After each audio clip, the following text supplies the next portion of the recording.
I'm often asked about my family that are still stuck in the Plymouth Brethren Christian Church cult now, and about the marriages, and are they arranged? In my belief, they are, because if you have to seek approval to get married, that's essentially an arrangement.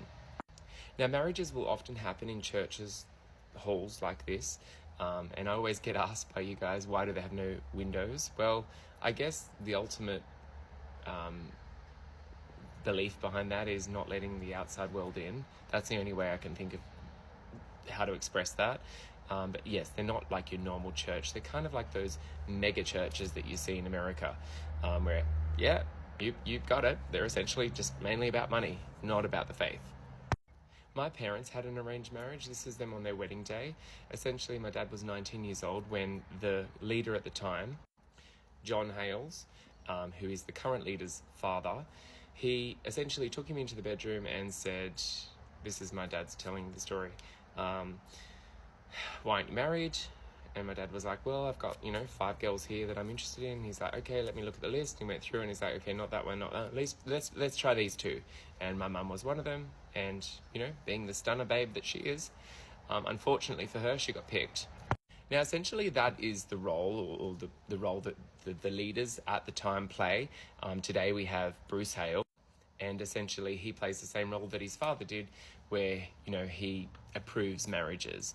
And whilst not every marriage might go directly through him, he has his, little circle of henchmen around him that will, dish out approvals or not approvals, because there is a process. You have to, show your financials. You have to show that you're right and in the clear and righteous. And when they say the word or term righteous, it means, that you're financially able to support the brethren lifestyle and a wife.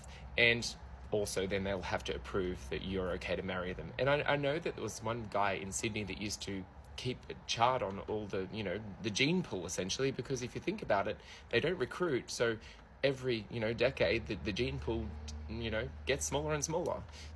And essentially marriages take place only on a Tuesday, and there's some scripture behind it that, on the 3rd day, Jesus went to a wedding, or there was a wedding or something.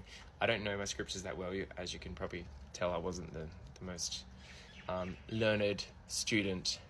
I think I saw through all the bullshit that came about with this cult and was like, yeah, not paying attention to that.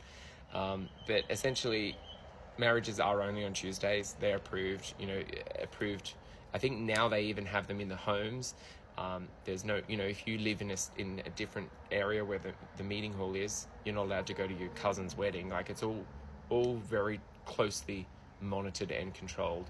And again, it takes the joy of celebrating life, the natural earthly connections, as they call them, or even just the pure human sentiment or emotion is really taken out of every celebratory event of life, because to make your life, it's a miserable life and it's a suffering way, they call it.